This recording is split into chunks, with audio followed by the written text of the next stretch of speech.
Hey, good morning, everyone. Michael Fanning, and this is Warm Up 257. And this morning I was listening to a podcast, the Life Coach podcast, Brooke Castillo. Thank you, Eric Thompson, by the way, who offered up this podcast to me in a list from my post the other day. So I started listening to it, and she had a podcast in there called All or Nothing Thinking. And I thought it would just be interesting just to kind of talk about this. So in our world today, we have this division going on, and, black and white, good and bad. Success or failure, I'm right, you're wrong, right? This whole mentality of which is causing this divide to go on.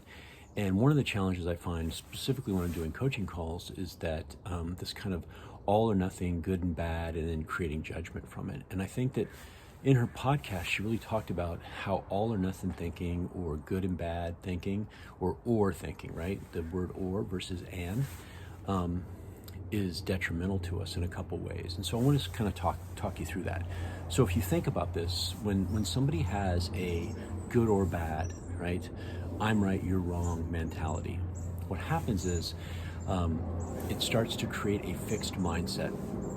And it's a fixed mindset because what happens is we're so convinced that what we do and how we do it is so right, and there cannot be any other way, that we close ourselves off to ideas.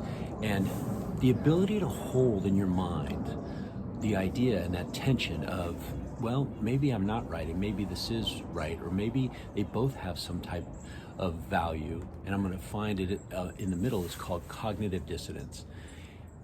And it's not always easy to do, right? And if you're a parent, and you see your kids doing some things where you just like, this is right or wrong, and it's having that cognitive dissonance. Say, wait a second, let me listen to why they have a reason as to what it is that they're trying to accomplish, and how can we look for that middle ground, and how can we have one thing that we believe in but another thing that a person doesn't believe in, but how can we still see them as a good person?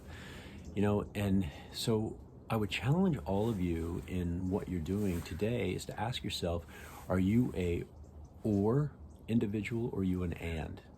It's good and bad, right? It's success and failure. Or is it one or the other? Because as soon as you put that or in there, you really close your mind off to having the ability to see both sides and hold that tension in your mind about, hey, let me find out what really matters. Let me find out the middle. And then there's other things, right, that we think about, and there's some people who get that, wait a second, but I have values, and my values are settled in place, and I get that. I have what I call non-negotiable values, certain things that are non-negotiable for me that are serious values. But at the same time, I don't disregard somebody else who has different values, right? That's their choice, that's where they want to be. And so I think it's really important to kind of think that through and talk about that. And then with that, the other thing that's really important is that I'm going to give you 3 ideas here that I want you to think about. So as you move forward in life, and you look at everything that's going on, because the other problem, I said there was 2. The other problem with all or none thinking, or good or bad thinking, is that if you can't be all good, then you come to a standstill. Or if you think that I'm just bad, right? And you hear those people say, oh, this day was just horrible, everything about this day is bad. Or, this day was amazing, it was fabulous, it was the best day ever, right? I think it's understanding that we have in our lives on any given day, every single one of us, we have our good and we have our bad, we have our highs, we have our lows. We all have that. And so if we live in those extremes, the problem is that we can paralyze ourselves in taking action.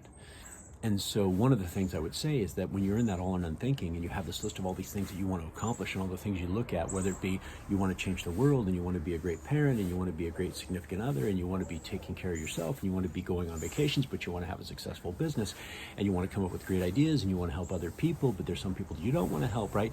And all of a sudden you say, I can't do it all, and you stall out and you don't do anything. So I'm going to give you some 3 things that she talks about in her podcast, and I'm going to put a link to her podcast too so you can listen to it, because she does a great job explaining it. But here we go. Number 1, I want you to think about what feels real and authentic to you, and are you living in that space? If it feels genuine and it feels authentic to you, then live there. And here's the thing, listen to your gut.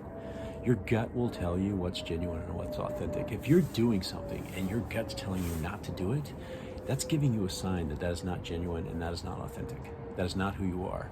Number 2, Prioritize. So if you are that person that's all or none, or I've got to do everything perfectly, or I can't do anything at all, prioritize what's most important to you. And then accomplish those things that are on that list, on the top of the list, that are the priorities. And take them one at a time. You know, I loved it. We were in a talk the other day with my dear friend Doug Simcock, and he says, you know what? You don't have to do everything because it can be overwhelming, but you have to do something. Well, how do you decide what something you do? Prioritize. Sit down and say, okay, let me make a list of priorities of the things that are important to me that I want to accomplish. And then start checking them off the list. You don't have to do everything, but you need to do something. And number 3, what can you release? What can you let go of? What's one thing that you can say, I'm not going to do it. I know that it's on my list, but you know what? I'm going to let it go because it's down on the list. It's not a high priority. And our ability, it's amazing the power we give ourselves when we're able to release something. So I want you to think about those things. So, and versus or. Embrace cognitive dissonance. Understand that there is good and there is bad. We are both. There is failure and success. We are both. That's the way life works. And know this, when you're born, right, you're born without judgment. You're born without this understanding of good and bad and all that. You slowly learn. Everything that we are today and everything that we think and everything that we do has been learned. And if it's been learned, we all have the ability to relearn. Keep that in mind, right? But if you are that all or nothing, your brain has stopped letting new information in, and you become a fixed-minded individual. And when you're a fixed-minded individual, you will not evolve, right? Hey, everyone, make it a great day. Be awesome and help somebody, and vote, right? I'll talk to you later.